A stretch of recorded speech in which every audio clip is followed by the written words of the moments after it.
A college graduate earns $32,000 more in a year than a worker with only a high school diploma, according to a new report from Federal Reserve economists. The payoff on a college degree stands near its all-time high, the economists report in an April 16 post from the Federal Reserve Bank of New York. If you think of college as an investment, the return on that investment has held steady over the last 3 decades at 12% to 13% a year. The New York Fed report comes at a moment of crisis in higher education. The Trump administration is threatening billions of dollars in federal funding to elite universities over their policies on diversity, equity and inclusion.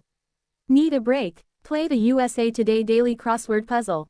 Trump officials also accuse the higher education sector of abusing the student loan system, invoking perennial complaints about runaway tuition and spiraling debt.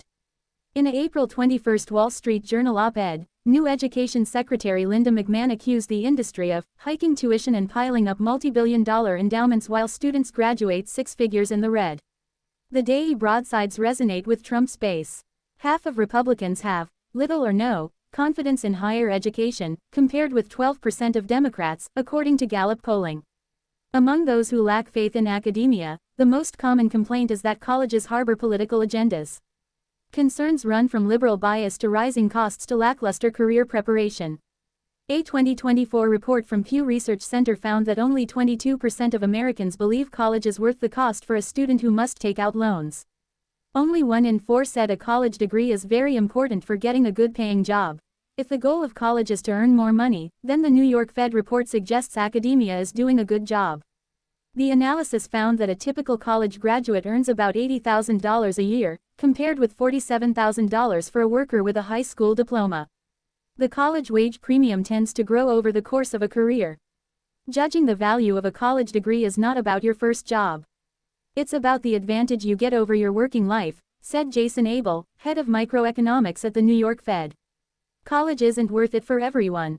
The return on investment is lower for students who take more than 4 years to finish, the economists found. Some majors yield a higher annual return than others, around 18% for math, computers and engineering, 14% for health sciences, and 8% for liberal arts. There's almost no wage premium for the bottom 25% of graduates, those with the lowest lifetime earnings, said Richard Dietz, an economic policy advisor at the New York Fed. Many Americans feel college is too expensive. A 2024 report from the New America think tank found that more than 80% of Americans think the cost of college is the biggest factor that stops students from enrolling. I think that when people talk about, is college worth it, what they're upset about is the cost, said Philip Levine, a Wellesley College economist who studies college pricing. They have this impression in their head of skyrocketing college costs, and they don't have an impression of skyrocketing benefits. Academic leaders say Americans focus too much on the sticker price of college, which now exceeds $70,000 a year in tuition and fees at the priciest schools. The sticker price is a number that every college and university needs to post on their webpage by law. It's the easiest number to find, Levine said. But few students pay sticker price. The actual price of college for most students is much lower. The average net price in tuition and fees for an in-state student at a 4-year public college plummeted by 40% in a decade, after inflation, from $4,140 in 2014-15 to an estimated $2,480 in 2024-25, according to a recent report from the College Board. At private nonprofit colleges, average tuition and fees have dwindled from $18,680 in 2014 to an estimated $16,510 in 2024, after accounting for inflation and aid. As for student loans, roughly half of students at public universities completed their degrees without debt in the 2022-23 academic year, compared with about 2/5 of students a decade earlier, the College Board found. Among all graduates with loans, the balance averaged $29,300 in the 2022-23 academic year, down from $34,800 a decade earlier, adjusted for inflation. The student loan crisis is overblown, said Mitchell of the American Council on Education. Colleges need to communicate better on price. Mitchell, Levine and others say colleges need to do a better job communicating with the public about price.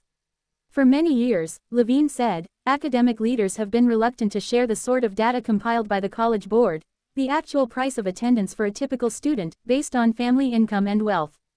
That stance is changing. Consider Princeton University. Annual tuition, fees, housing and food at Princeton averages $82,650. but the average student receives $72,000 in grant aid. Thus, the average net cost of a year at Princeton is $10,650. Princeton offers those numbers in plainspoken fashion on its website. Many other colleges do not. Another selective school, Washington University in St. Louis, has partnered with Levine to offer an instant net price estimator, which gives a ballpark estimate of college costs based on household income and siblings'